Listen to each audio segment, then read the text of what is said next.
What's up, everybody? This is chapter 12 of Mario Tronti's Marx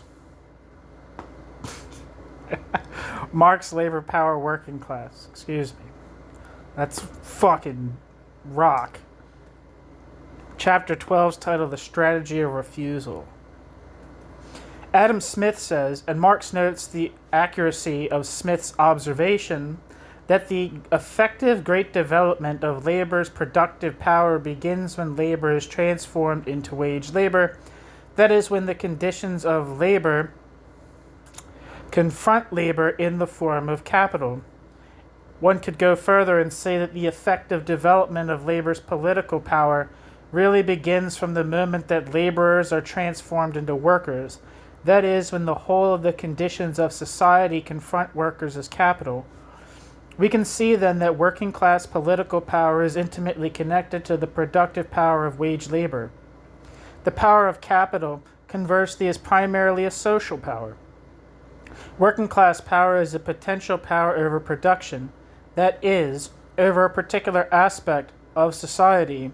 Capitalist power is a real dominion over society in general, but such is the nature of capital that capital requires a society centered on production. A society centered on production.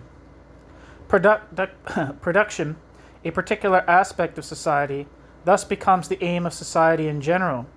Whoever controls and dominates production controls and dominates everything. Even if factory and society were to become perfectly integrated at the economic level, at a political level, factory and society would, nonetheless, forever continue to be in contradiction. One of the highest and most mature points of the class struggle will be precisely the frontal clash between the factory as working class and society as capital. One of the highest and most mature points of the class struggle will be precisely the frontal clash between the factory as working class and society as capital. To deny capital's interest a way forward in the factory is to block the functioning of society itself, and the way is then open to overthrow and destroy the power of capital.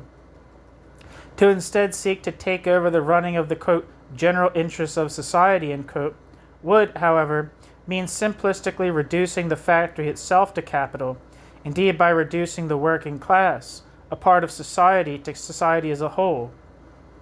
But if the productive power of labor makes a leap forward when it is put to use by the individual capitalist, it is also true that it makes a political leap forward when it is organized by social capital.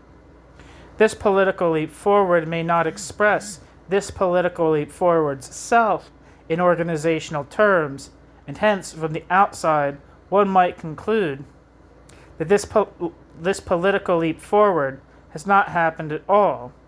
Yet this political leap forward still exists as a material reality, and the fact of this political leap forward's spontaneous existence is sufficient for the workers to refuse to fight for old ideals.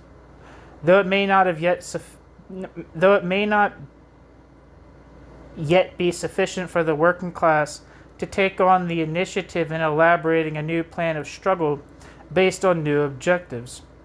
So are we still living through the long historical period in which Marx saw the workers as a, quote, class against capital, end quote, but not yet as a, quote, class for itself, end quote. Marx. Or should we not perhaps say the opposite, even if it means muddying the waters of Hegel's triad a little?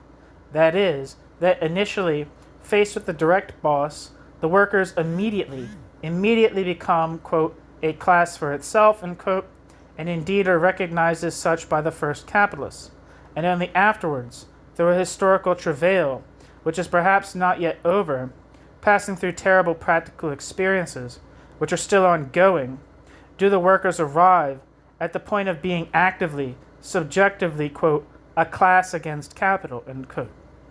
For this transition to take place, there needs to be political organization, the party, which demands all power. In the period in between, there is the workers' collective, mass refusal, expressed in passive forms, to reveal themselves as a, quote, class against capital, end quote, before the workers have this organization of their own, before the workers have this total demand for power. The working class makes the working class's own existence. But the working class is at the same time an articulation and dissolution of capital. But the working class is at the same time an articulation and dissolution of capital. Capitalist power seeks to use the workers' antagonistic will to struggle as a motor for capitalist power's own development. The working class party takes this real working class mediation of capital's interest and organize it and organize this real working class mediation of capital's interest in an antagonistic form as the tactical terrain of struggle and as a strategic destructive potential. Here, there is only one point of reference, only one set of bearings for the opposed viewpoints of the two classes, and it is the class of workers. Whether one's aim is to stabilize the development of the system or to destroy the system forever, it is the working class that decides. The society of capital and the working class party find themselves to be two opposite forms with one and the same content. And in the struggle over that same content, the one form excludes the other form. The society of capital and the working class party can only both coexist during the brief period of the revolutionary crisis. The working class cannot constitute the working class's self as a party, cannot constitute itself as a party within capitalist society without preventing this society from continuing to function. As long as the working class continues to function,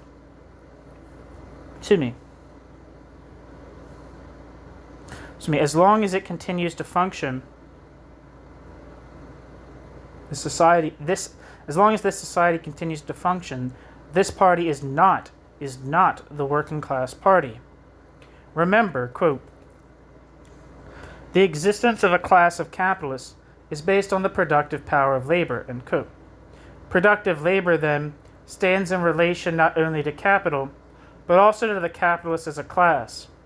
In this latter relationship, it exists as the working class. This is probably a historical transition. It is productive labor which produces capital. It is capitalist production that, quote, organizes the working class through industry. It is the organization of industrial workers into a class that prompts the capitalists in general to constitute themselves as a class. At an average level of development, workers thus already present themselves as a social class of producers.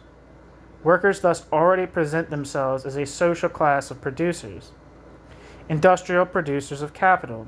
At the same level of development, the capitalists present the capitalists' selves as a social class, not so much of entrepreneurs as of organizers. A social class, not so much of entrepreneurs as of organizers. That is, the organizers of workers by means of industry. A history of industry cannot be conceived other than as a history of the capitalist organization of productive labor, and thus as a working class history of capital. There is no forgetting that the, quote, industrial revolution, end quote, here. There is no forgetting the, quote, industrial revolution, end quote, here. Our research must start out from this point.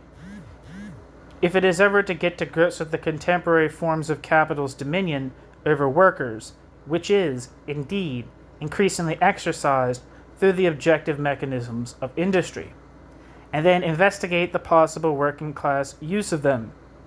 This is the point at which the development of the relationship between living labor and the constant part of capital is violently subordinated to the emergence of the class relationship between the collective worker and the whole of capital as social conditions of production. Every technological change in the mechanisms of industry thus turn out to be determined by the specific moments of the class struggle. Proceeding along this path would achieve two things.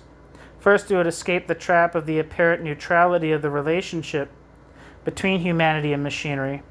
And second, we would locate this same relationship in the combined history of working class struggles and capitalist initiative. It is wrong to define modern society as, quote, industrial civilization, end quote. The, quote, industry, end quote, mentioned therein is just a means to be used. In truth, modern society is the civilization of labor, and a capitalist society can never be anything but this. Precisely for this reason, in the course of its historical development, it can even take on the form of, quote, socialism, end quote. So, we have not an industrial society, the society of capital, but the society of industrial labor, and thus the society of working class labor. We must find the courage to fight capitalist society on these terms.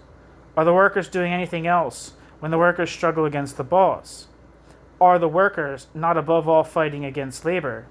Are the workers not first and foremost saying, quote, no to the transformation of labor power into labor? Are the workers not, more than anything, refusing to receive work from the capitalist? Stopping work does not in fact mark a refusal to give capital the use of one's labor power, since one's labor power has already been given to capital through the legal contract stipulating the sale and purchase of this particular commodity. Nor is it a refusal to hand capital the products of labor, since this is legally already capitalist property, and the worker does not in any case know what to do with this property. Rather, stopping work, the strike, as the classic form of working class struggle, is a refusal of capital's command, capital's role of organizer of production. It is a way of saying, quote, no to the offer of concrete labor at a particular point in the process, a momentary blockage of the labor process as a recurrent threat that cuts into the process of value creation. The anarcho-syndicalist, quote, general strike, which is meant to provoke the collapse of capitalist society, is doubtless a romantic naivety owing to a primitive phase. The anarcho-syndicalist, quote, general strike, in fact already implies a demand, which it appears to oppose, that is, the Lassallean demand for a, quote, fair share of the fruits of one's labor, end quote.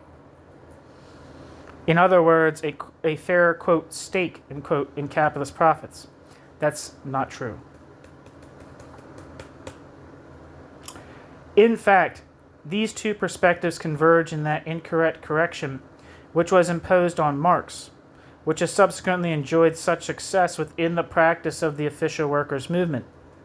Namely, the idea that those who really, quote, create work, end quote, are, quote, working people, end quote, and that it is working people's concern to defend the dignity of this thing that working people provide, against all those who would seek to debase work. No, the commonplace terminology is correct, and it really is the capitalist who creates work. The worker is the creator of capital. The worker is the creator of capital. The worker, in fact, possesses a unique, particular commodity that is the condition of all the other conditions of production. For as we have seen at first, all these other conditions of production are but capital in capital self. A dead capital, which in order to come to life and develop into a social relation of production, needs to subsume labor power as an activity unto itself, as a subject of capital. But as we have also seen, it cannot become a social relation of production unless the class relation is introduced into it as its content. The class relation is imposed from the proletariat's very first self-constitution as a class confronting the capitalist. Thus the worker creates capital. The worker creates capital, not only so insofar as the worker sells labor power, but insofar as the worker bears the class relation. Just like the sociality implicit within labor power, this is another thing the capitalist does not pay for, or rather pays the cost, never subject to contract, of the working class struggles which periodically shake the production process. Not by chance, the workers choose this as the terrain on which to attack the employers, out of their own tactical interest, and this is thus the terrain on which the employer is forced to respond with continual and disruptive technical developments in the organization of work. In this whole process, The only thing that does not come from the worker's side is precisely work. From the outset, the conditions of labor are in the hands of the capitalist, and the only thing in the worker's hands from the outset are the conditions of capital. The only things in the worker's hands from the outset are the conditions of capital. This is the historical paradox which marks the birth of capitalist society, and, indeed, a, quote, eternal birth, end quote, that will continue throughout its development. The worker cannot be labor other than in relation to the capitalist that stands against her. The capitalist cannot be capital other than in relation to the worker that stands against the capitalist. It is often asked what a social class really is. The answer is these two classes. The answer is these two classes. The fact that one is dominant does not imply that the other becomes subaltern. Rather, it implies a struggle on equal terms to break that domination and to reverse that domination into new forms, into a domination over those who have thus far dominated.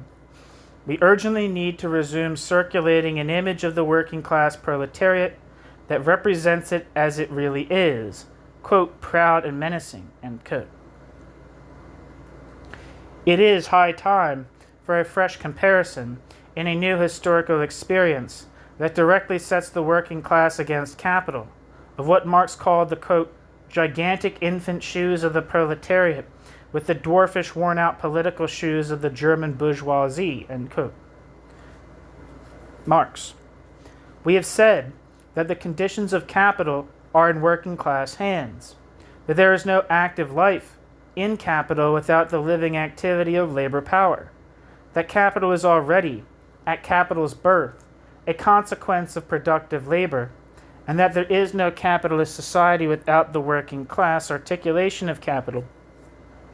In other words, no social relation without a class relation, and no class relation without the working class. If all of this is the case, then we can conclude that the capitalist class, from its birth, is in fact subordinate to the working class, hence the need for exploitation. Working class struggle against the iron laws of capitalist exploitation cannot be reduced to the eternal revolt of the oppressed against their oppressors. For the very same reason, the concept of exploitation cannot be reduced to the individual employer's desire to enrich himself by extracting the maximum possible amount of surplus labor from the bodies of his workers. As always, the economistic explanation has no weapons to deploy against capitalism other than a moral condemnation of the system. We are not here out of some intention to turn the problem on the problem's head. In fact, the problem was already the other way around, right from the start. Exploitation is born, historically, from capital's need to escape from capital's de facto subordination to the class of worker producers. I think exploitation precedes capital. That's just my opinion, though. I think it's a good opinion, I'll say that, though. It is in this very specific sense that capitalist exploitation in turn provokes working class insubordination. The growing organization of exploitation, exploitation's continual reorganization at the very highest levels of industry and society are again capitalist responses to the working class refusal to bow to this process. Now it is the working class's directly political thrust that imposes economic development on capital, a development which, starting from the site of production, extends to the general social relation. But this political vitality on the part of its antagonist, which it can also not do without, is at the same time the most fearsome threat to capital's power. We have already envisaged the political history of capital as a succession of attempts by capital to free capital's self from the class relation as a normal moment of, quote, separation, end quote. Now we can envisage it at a higher level as the history of the capitalist class's successive attempts to emancipate the capitalist class's self from the working class. Now we can envisage the political history of capital at a higher level as the history of the capitalist class's successive attempts to emancipate the capitalist class's self from the working class through the medium of the various forms of capital's political domination over the working class. This is the reason capitalist exploitation, a permanent form of the extraction of surplus value within the production process, has throughout the history of capital been accompanied by the development of ever more organic forms of political dictatorship at the level of the state. In the society of capital, there is a truly economic need for political power, namely the need forcibly to make the working class renounce the working class's own social role as the dominant class.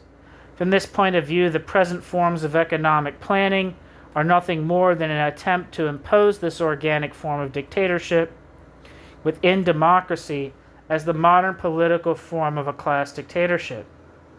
Myrdal, I think that's referring to Gunnar Myrdal, who's like a Swedish economist, I believe, has spoken of the intellectual consensus on the future state of well-being, the society of which John Stuart Mill, Marx, and Thomas Jefferson alike would each approve. Such a state may even be realizable.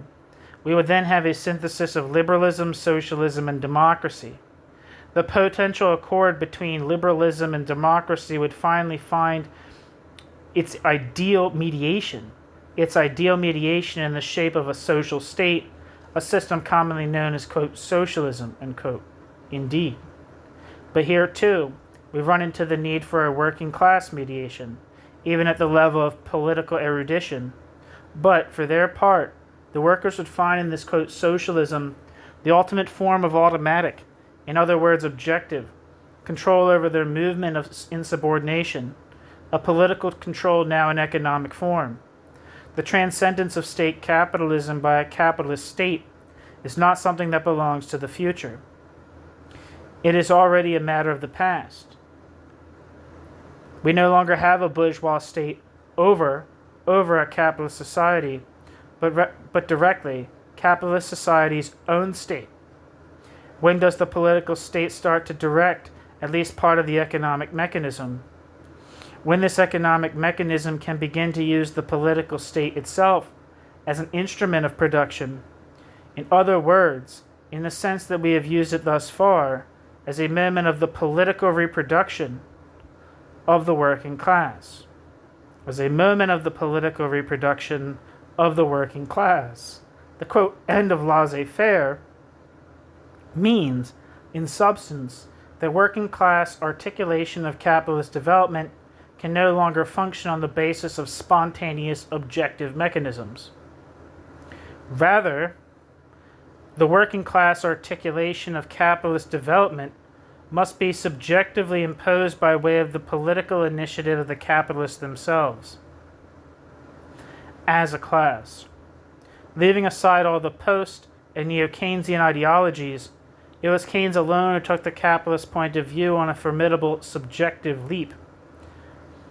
It was alone Keynes who took the capitalist point of view on a formidable subjective leap, perhaps comparable in historical importance with the leap that Lenin imposed on the working class point of view. However, this is not to concede that this was a, quote, revolution, end quote, in capital's way of thinking. When we look more closely, we can see that this was all already embodied in its prior development. The capitalists have still not invented, and in fact will obviously never be able to invent, a non-institutionalized political power. That type of political power is specific to the working class. The difference between the two classes at the level of political power is precisely this. The class of capitalists does not exist independently of the formal political institutions through which, in different but permanent ways, it exercises its domination. For this very reason, the smashing of the bourgeois state marks the true destruction of the capitalist power, and indeed it is only possible to destroy that power by smashing the state machine. The opposite is true of the working class. The working class exists independently of the institutionalized levels of the working class's organizations. The destruction of the working class has never amounted to the dissolution, dismemberment, or destruction of the workers' class organism as a whole.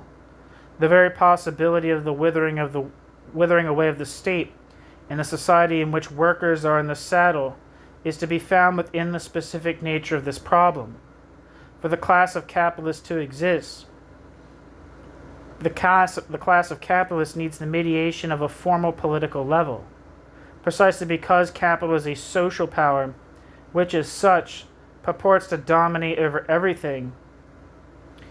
It needs to articulate this domination in political, quote, forms which can bring to life its dead essence as an objective mechanism and provide it with subjective force.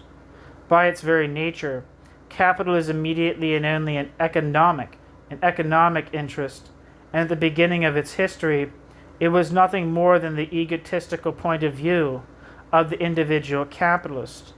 But, faced with the threat posed by the working class, capital is forced to organize itself into a political force and to subsume under itself the whole of society in capital's own self-defense. Capital becomes the class of capitalists, or equivalently, capital organizes capital's self into a repressive state apparatus. If it is true that the concept of class is a political reality, then no capitalist class exists without the state of capital, and the so-called bourgeois, quote, revolution, the conquest of political power by the, quote, bourgeoisie, amounts to nothing more than the long historical transition through which capital constitutes capital's self as a class of capitalists in antagonistic relation to the workers. Once again, the development of the working class is totally the opposite. When the working class begins to exist formally at the level of political organization, the working class directly initiates the revolutionary process and imposes a single demand: the working class's claim to power. But it has long since existed as a class, and as such, posed a threat to the bourgeois order. The collective workers, that wholly particular commodity, which stands counterposed to all the conditions of society, including the social conditions of her own labor. And precisely for this reason, she presents the direct political subjectivity, that partiality, which constitutes her class antagonism, as something which she has already incorporated. At the outset, the proletariat is nothing more than an immediate political interest. In the destruction of all that exists. In the proletariat's internal development, the proletariat has no need for, quote, institutions, end quote, to bring the proletariat's essence to life, since this essence of the proletariat is nothing other than the living force of that immediate destruction. Yet the proletariat does need organization. In order to objectify the political power of the proletariat's antagonism against capital, in order to articulate this power within the material reality of the class relationship in any given moment, and in order to fruitfully shape this power into an aggressive force in the short term through the weapons of tactics. It needs organization to do all this, even before it needs it in order to seize power from those who have power now. Marx discovered the existence of the working class long before any forms existed to express the working class politically.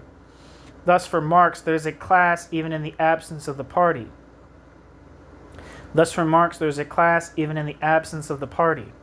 On the other hand, the very existence of the Leninist Party created the real illusion that a specific process of working class revolution was already underway. For Lenin, in fact, when the class organizes the class's self into a party, the class becomes revolutionary in action. For Lenin, in fact, when the class organizes the class's self into a party, the class becomes revolution in action. Here are two mutually complementary theses, just as the figures of Marx and Lenin are complementary. Which of these two figures fundamentally represent for us today is not admirable anticipations of the class's future. If the class is not identical to the party, and yet we can speak of class only at a political level, if there is class struggle in the absence of the party, and yet every class struggle is nonetheless a political struggle, if the class makes the revolution through the party, or in other words, puts into action what the class is, by dissolving in practice, everything that it must dissolve in theory, taking the leap from strategy to tactics, and only by these means seizes power from those in whose hands it previously lay, before organizing that power in its own hands in new forms, ... If all of this is true, then we must draw the conclusion that the class-party revolution relationship is far tighter, more determinate, and much more historically specific than is currently presented even by Marxists. We cannot split the concept of revolution from the class relation, but a class relation is posed for the first time by the working class. The concept of revolution and the reality of the working class thus become the same thing. The concept of revolution and the reality of the working class thus become the same thing. Just as there can be no classes before the workers begin to exist as a class, so there can be no revolution prior to the embodiment of that destructive will, which the working class bears through the working class's very existence. The working class point of view has no interest in defining the upheavals of the past, using the concept of, quote, revolutions. To hark back to some, quote, historical precedent, end quote, which supposedly anticipates and prefigures the workers' movements in the present, is always simply reactionary, a conservatism that blocks the movement and recuperates the movement within the limited horizons of those who control the course of history today, of those who thus dominate society's development. Nothing is more alien to the working class point of view than the opportunistic cult of historical continuity, and nothing more repugnant to it than the concept of, quote, tradition. Workers recognize only one continuity, that of the workers' own direct political experiences, and only one tradition, that of their struggles. So why should we concede that the bourgeoisie was ever capable of organizing a revolution? Why passively take as fact the intrinsically contradictory concept of the, quote, bourgeois revolution, unquote? Has there ever been a bourgeois class? Has there ever been a bourgeois class? For if, following historical materialism's own error, we choose to confuse the bourgeois class with the subsequent class of capitalists, then we have to explain how the organic relation between class and revolution functions, and do so in light of a historical experience which sees not the so-called bourgeois class making the bourgeois class's revolution, but if anything, the so-called bourgeois revolution laying the necessary foundations for the emergence of a class of capitalists, only after a long process of struggle. At this point, we need extensive concrete research in order to invert an interpretation that the Marxist, quote, tradition has too long suffocated within the schemas that are as theoretically false as they are politically damaging. We think that this is possible today, even at the level of basic historical investigation. We also think that the time has come to begin the work of reconstructing the facts, the moments, the transitions, which the inner reality of capitalism reveals, and can only reveal precisely to the working class viewpoint. It is now time to start building that working class history of capitalist society, which alone can provide rich, fearsome, decisive weapons of theory to this moment of practical overthrow. Theoretical reconstruction and practical destruction can henceforth run only together, as the two legs of that single body which is the working class.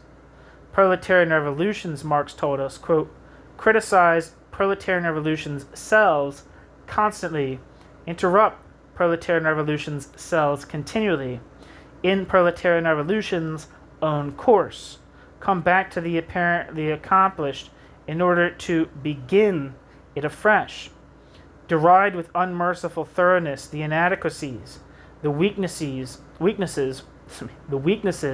of proletarian revolution's first attempts, seem to throw down the proletarian revolution's adversary only so that the proletarian revolution's adversary may draw new strength from the earth and rise again, more gigantic, before them, recoil ever and anon from the indefinite prodigiousness of their own aims, until a situation has been created by which makes all turning back impossible, and the conditions themselves cry out, hic Rhodus, hic salta. End quote. Marx, from the 18th Brumaire of Louis Bonaparte. But we would say that this is not the process of proletarian revolutions. This is the process of revolution tout court. This is the revolution as a process. This is the revolution as a process. Because the working class is what the working class is, because of the point where the working class acts, because of the mode in which the working class is forced to fight, only the working class can be a revolutionary process. Only the working class can be a revolutionary process. Bourgeois revolution, says Marx, quote, storms swiftly from success to success. Bourgeois revolution's dramatic effects outdo each other. Men and things seem to set in sparkling, brilliant. Ecstasy is the everyday spirit, but they are short-lived. Soon they have reached their highest point, and a long, crapulent depression lays hold of society before it learns soberly to assimilate the results or its storm and stress period. End quote.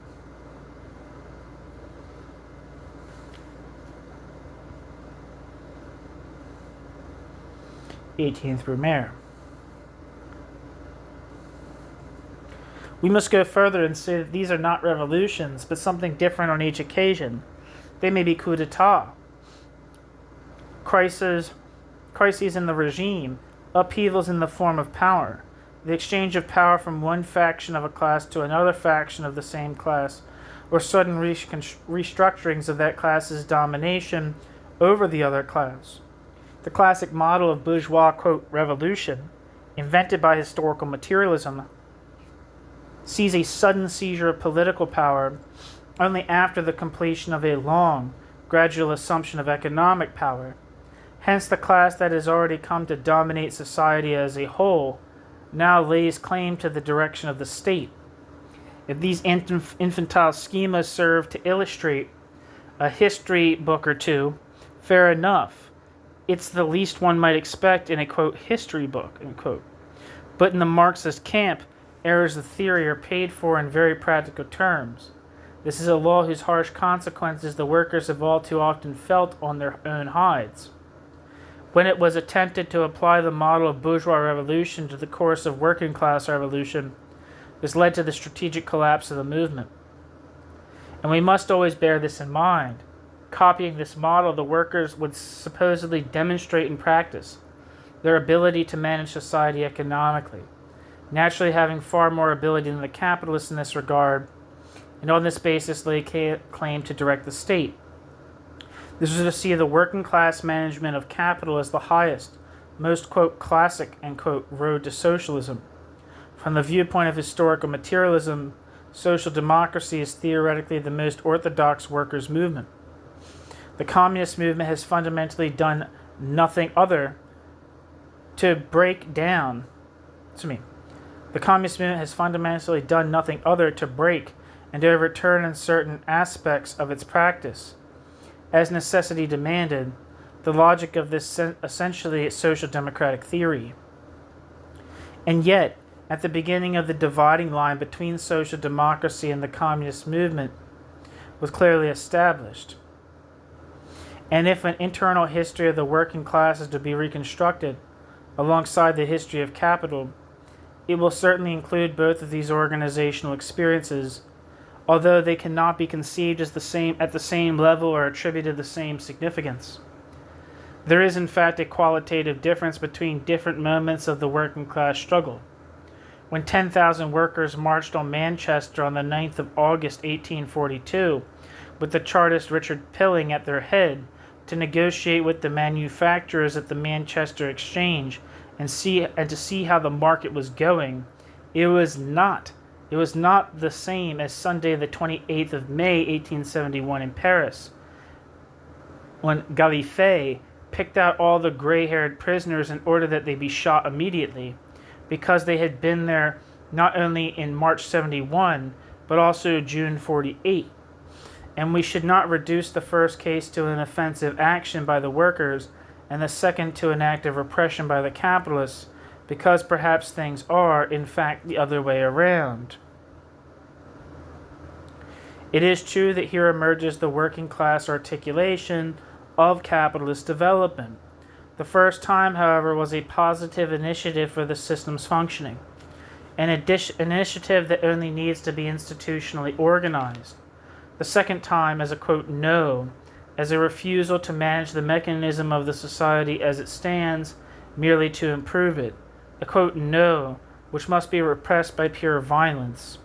Such is the qualitative difference that may exist, even within one same working class context, between trade union demands and political refusal. Such is the qualitative difference that may exist, even within one same working class context, between trade union demands and political refusal. Social democracy, even when social democracy has conquered state political power, has never gone beyond the limited demands of a trade union faced with a boss. The communist movement has, in individual short-lived experiences, blocked the peaceful development of the capitalist initiative by using the weapon of the party of non-collaboration. If workers simply had to choose between these two historical bearings, the choice would be fairly simple. But this is not the problem faced. The problem is the price we might pay at the level of theory if we adopt the communist movement's tradition of struggles as our own, and any answer to this problem is circumscribed by the question of what immediate practical results are to be achieved by taking this path. At this point, we must guard against the subjective illusion that conceives the strategic overthrow here proposed as the birth, first, of working class science, and subsequently as the first real possible organization of the class movement. Instead, we must set our minds on a specific type of internal development of the working class, a political growth of the working class's struggles, and use this as a lever for a further leap forward. We must do without objectivism, without harking back to our origins, and without having to start from scratch. Once again, we must grasp the crude proletarian origins of the modern worker and work them in service of the present needs of the struggle and organization. Nothing should be resisted more strongly than the modish image of a, quote, new working class, end quote, which is somehow continually being reborn and renewed by capital's various technological breakthroughs, as if in some scientific production laboratory.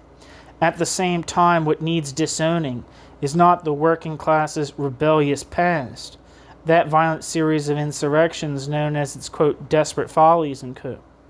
We should not make the mistake of those detached historians who dismiss as a, quote, popular revolt, end quote, every occasion on which the masses have put up barricades, and then find the, quote, real, end quote, working class struggles only in more recent forms of bargaining with the collective capitalist.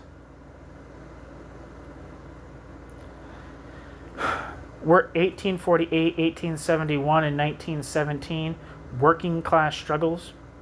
Were 1848, 1871, and 1917 working class struggles? Empirically, historically, we could demonstrate that they fell below the threshold of development that would have justified the objectives actually put forward in those events. but just try to reconstruct the concept and the political reality of the working class without the June insurgents, without the communards, and without the Bolsheviks. You will have a lifeless model on paper, an empty form in your hands. Of course, the working class is not, quote, the people, unquote, but the working class comes from the people. And this is the very reason why, like ourselves, who adopt the working class viewpoint, no longer need to, quote, go out among the people, unquote. We ourselves come from the people. We ourselves come from the people.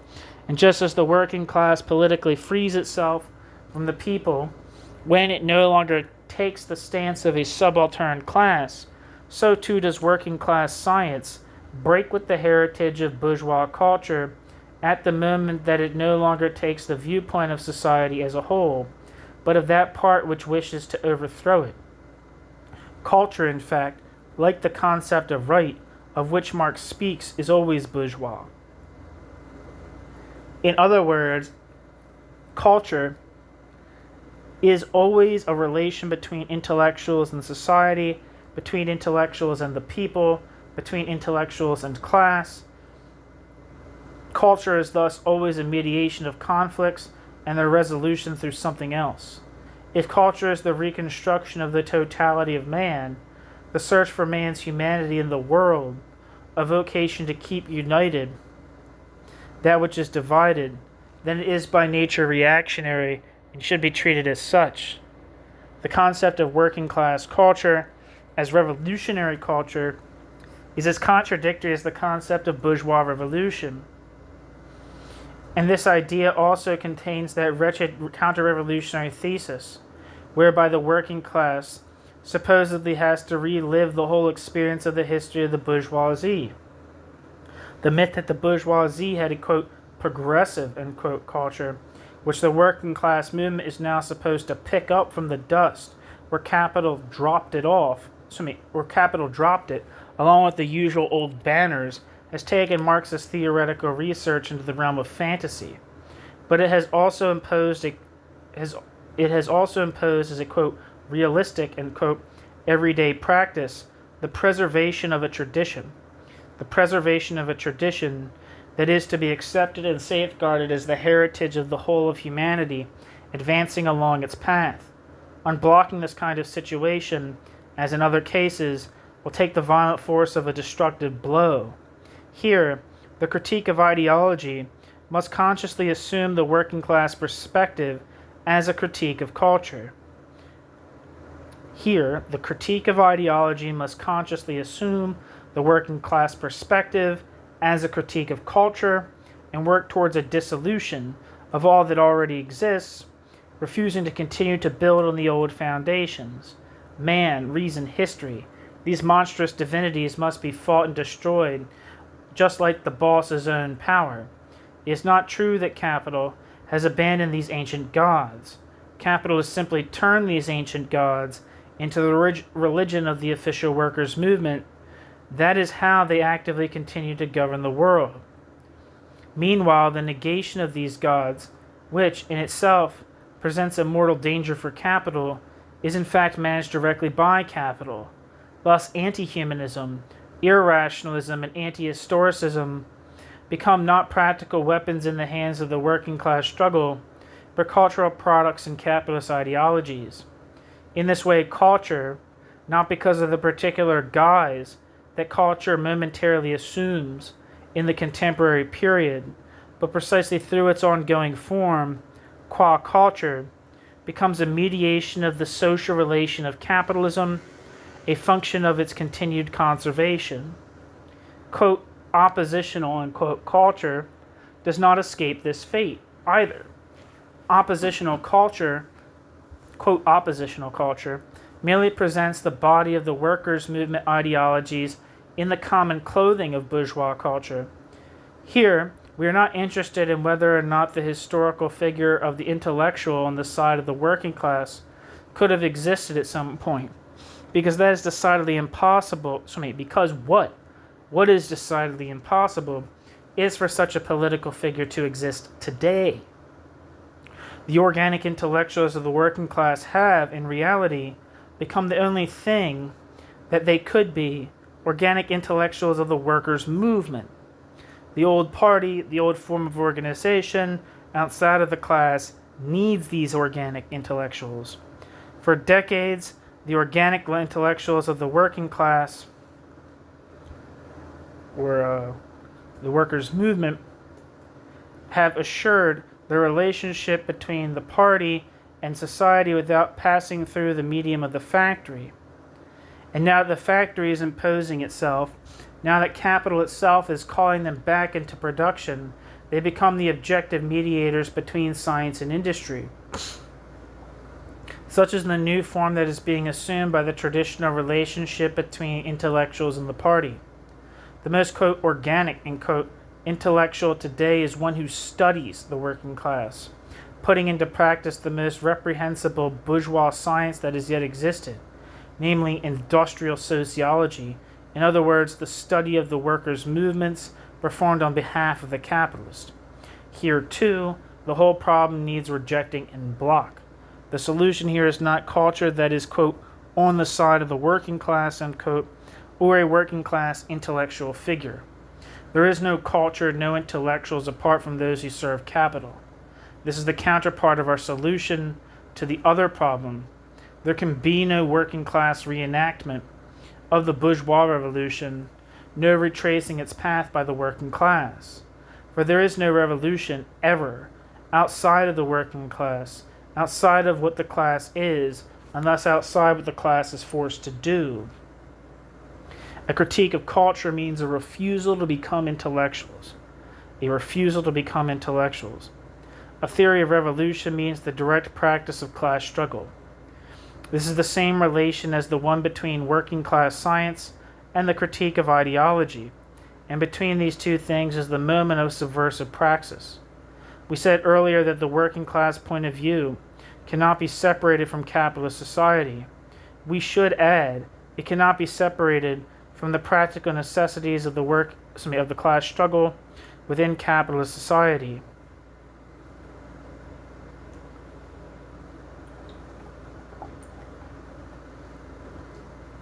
What then are these necessities? And most importantly, is a new strategy needed? If it is indeed necessary, then one of the most urgent tasks in the struggle is to discover it, to put it together and to elaborate it. At the level of science, there is no other task beyond this. Formidable and new powers of the intellect must be organized around this work. Powerful brains must begin to function collectively within this single exclusive perspective.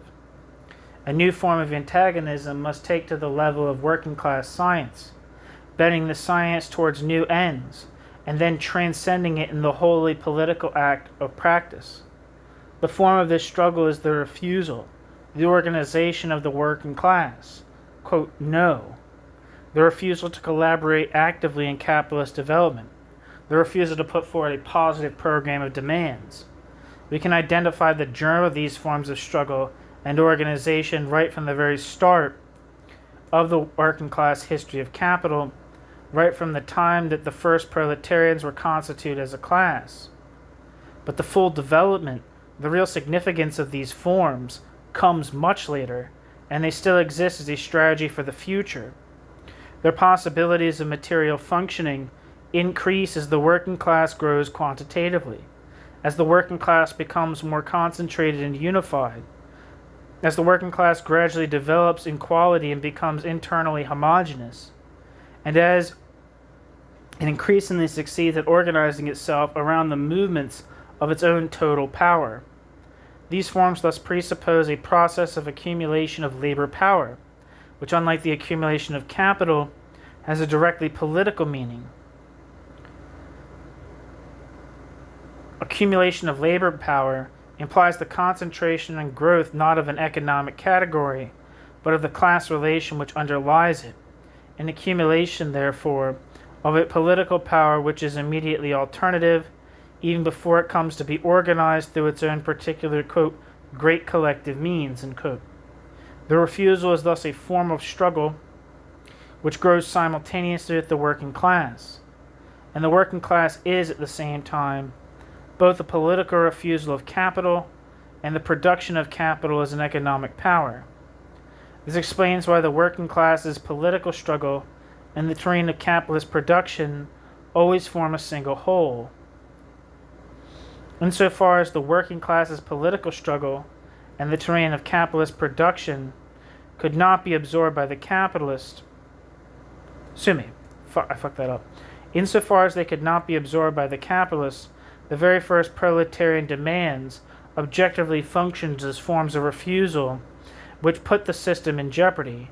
Whenever the workers' positive demands go beyond the capitalist granted margins, they repeat this function. The objective, negative function of pure and simple political blockage in the mechanism of economic laws.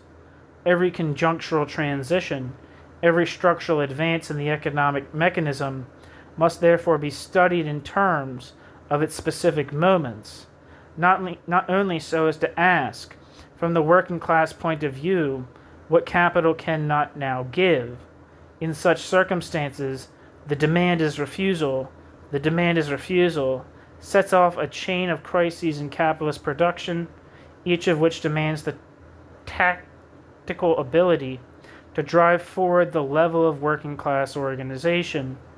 As workers and capital together grow, there is a process of simplification of the class struggle, and whose full fundamental strategic importance needs to be grasped. It is not true that the, quote, elementary nature of the first clashes between proletarians and individual capitalists later became enormously more complicated as the working class masses found themselves faced with the modern initiative of big capital. In fact, precisely the opposite is true. In the beginning, the content of the class struggle had two faces, that of the working class and that of the capitalists, which were not yet separated by any radical division. The struggle for the limiting of the working day is instructive in this respect. Moreover, the platforms of demands which workers have for decades presented to the capitalists have had, and could only have had, one result: the improvement of exploitation. Better living conditions for the workers were inseparable from a greater economic development of capitalism. As far as the official workers' movement is concerned, both the trade union strand and later the reformist strand have functioned within the terms of this development in their attempts at the economic organization of the workers. For good reason, in our exposition, we prefer to emphasize those moments of working class struggle that challenge the political power of capital, not at a less advanced social level.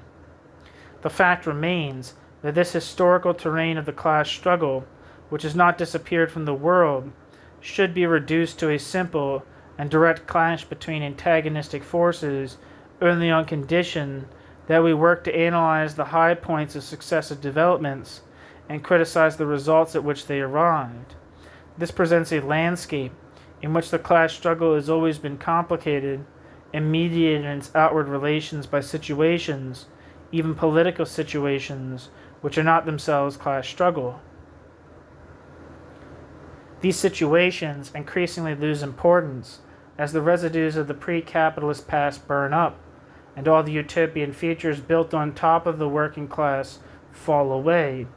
This finally offers the subjective possibility of wrapping the class struggle within the chain of the present, precisely in order to smash it.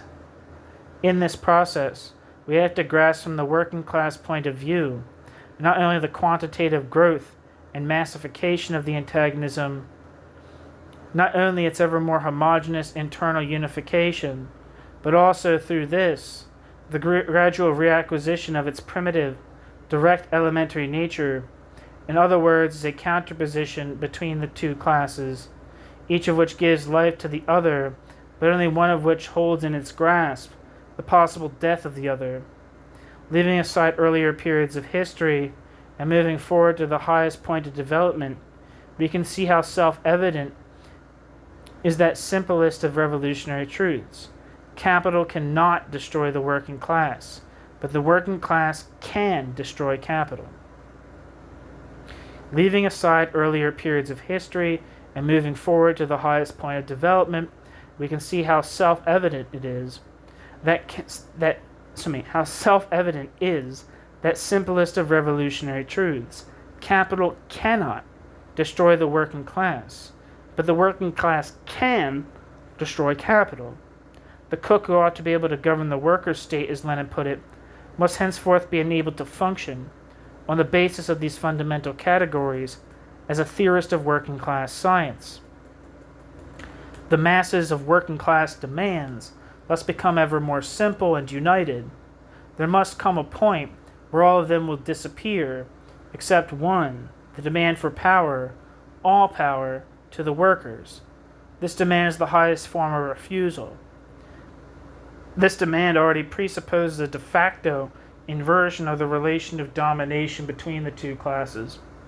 In other words, it presupposes that henceforth it will be the capitalist class that makes demands, issues positive requests, and presents its Bill of Rights in the name, naturally, of the general interests of society.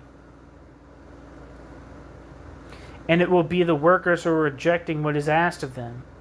There must also be a point here where all the requests and demands will come explicitly from the capitalists, and the quote no will be openly working class. These are not stories from some far-off future. The tendency is already underway, and we must grasp it as it emerges in order to be able to control it. When capital reaches a high level of development, capital no longer limits capital's self to guaranteeing workers' collaboration. In other words, capital only ensures the active extraction of living labor within the dead mechanism of its stabilization, which capital needs above all else.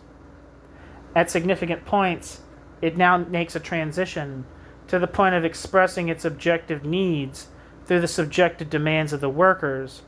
It is true, as we have seen, that this has already happened historically. The needs of capitalist production have imposed themselves throughout the history of capital as working class demands, and the only thing that can explain this is the permanent working class articulation of capitalist society. But, whereas in the past this happened as an objective part of the system's functioning, making it almost self-regulating, today it instead owes to the conscious initiative of the capitalist class via the modern instruments of the capitalist class's power apparatus. In between the two moments came that decisive experience of working class struggle, which no longer limited itself to demanding power, but actually conquered power. It was with 1917 and the Russian Revolution that the working class articulation of capital was subjectively imposed on the capitalists. What had previously functioned all by itself, controlled by nobody, as a blind economic force, from that moment had to be operated from above, politically promoted by those who held power. This is the only way to control the objective process, the only way to defeat the subversive threat of its possible consequences. This is the origin of that major development in capital's subjective consciousness, which led capital to elaborate and put into practice a plan of social control over all moments of capital's cycle, all seen within a directly capitalist use of this working class articulation. Thus, once more, an experience of working class struggle spurred a major advance in the capitalist point of view, an advance which it would never otherwise have made out of its own impulse. The workers' subjective demands are now recognized by the capitalists themselves as objective needs of the production of capital.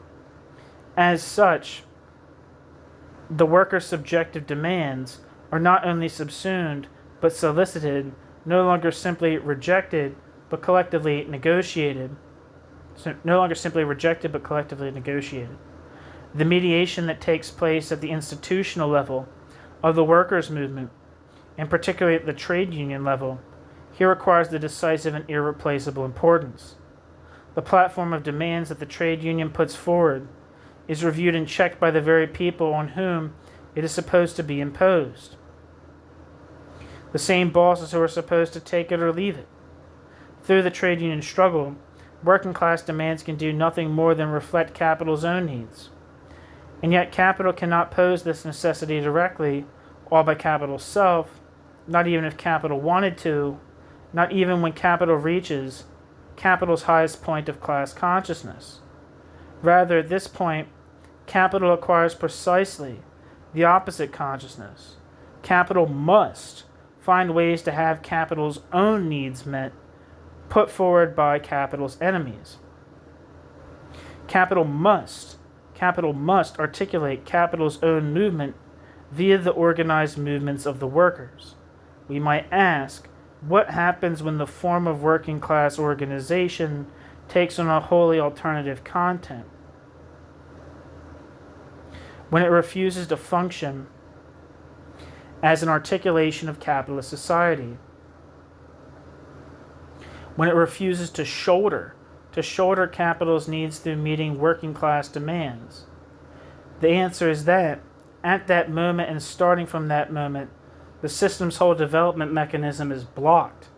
This is the new concept of the crisis of capitalism.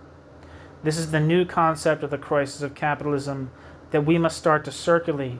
There will no longer be an economic crisis, a catastrophic collapse, a Zusammenbruch, however momentary, that owes to the impossibility of the system's continued functioning.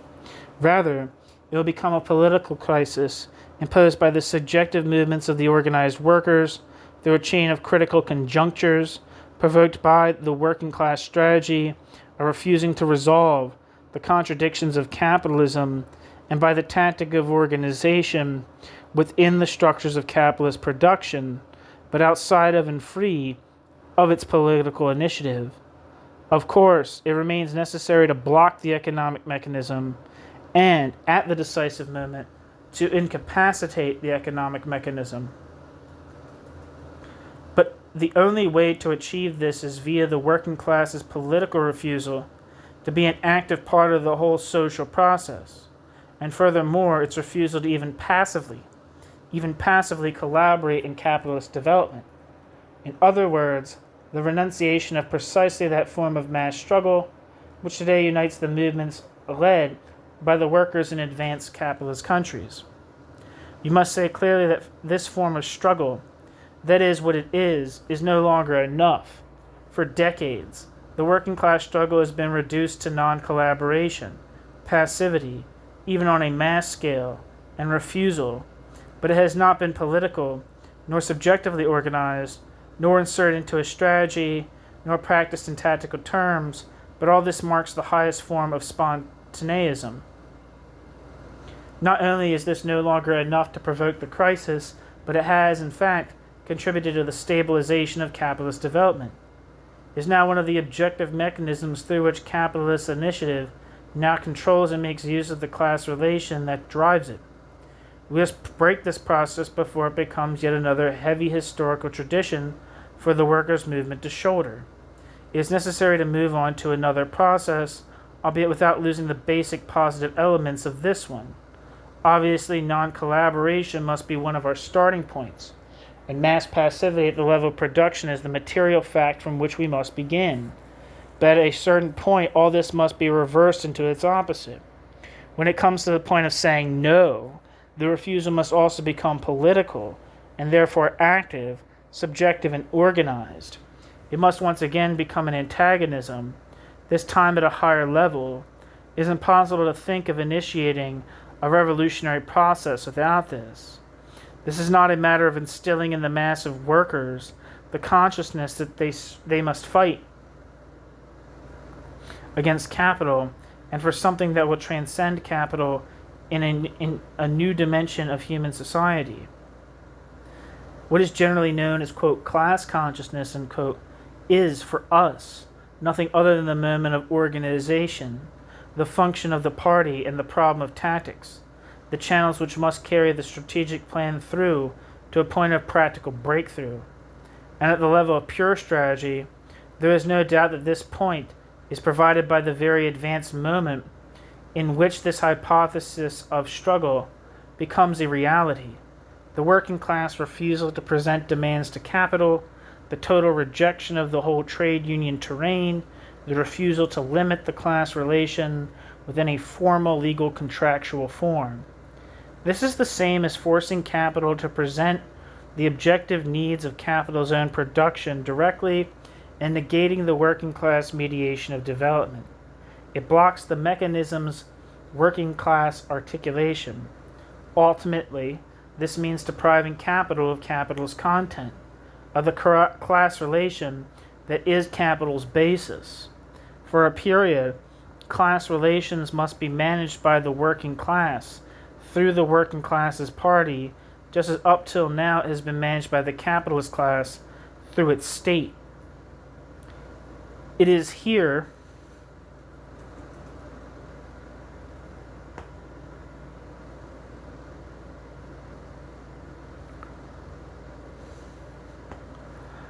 that the balance of domination between the two classes is reversed, no longer just in theory but also in practice. In fact, the revolutionary process sees the working class increasingly become what the working class actually is, a ruling class on its own, a specifically political terrain, and a conquering power which, in destroying the present, takes revenge for a whole past, and not merely its own, of subordination and exploitation. This is the sense of the hypothesis which poses, as the highest point of this process, capital's own demands and the working class's refusal. This presupposes the previous emergence and growth of an organized political force of the working class, able to constitute an autonomous power of decision in relation to the whole of society, a no-man's land which capitalist order cannot reach, and from which the new barbarians of the proletariat can depart at any moment. Thus, the final act of the revolution requires the existence of the workers' state already within capitalist society. That is, the workers must already have a power of their own, which then decides that capital must come to an end. But this workers' state is no prefiguration of the future, because the future, from the working class point of view, does not exist. There is only a block on the present. The impossibility for the present to continue functioning under its current organization, and thus an instance of its possible reorganization under an inverted notion of power. An autonomous working class political power is the only weapon that can bar the functioning of capital's economic mechanisms. In this sense alone, today's party is tomorrow's workers' state. This brings us back to the concept, which we attributed to Marx, of communism as the party. This party replaces the model for the construction of the future society with a practical organ for the destruction of the present society. And it closes here within all the revolutionary needs of the working class. Added to this now is the strategic inversion that sees the working class articulation of capital being demanded by the capitalists and rejected by the workers. That is the most concrete shift hitherto conceivable for the working class revolution. As a discovery, this for good reason remains linked to the Leninist initiative of the Bolshevik October. The party here took responsibility for the tactical moment on the class's behalf. For this reason, the class won. The worker state born on this basis was not meant to go beyond the task that the party takes on within capitalist society, but Lenin's tactic became Stalin's strategy. This was the medium through which the Soviet experience failed, from the working class point of view. The lesson for us today, though, is that we need to hold these two moments of revolutionary activity, class strategy and party tactics, together in theory and never rigorously separate them in practice. And that's the end of chapter 12 of Marx, Labor Power, Working Class by Mario Tronti, translated by David Broder.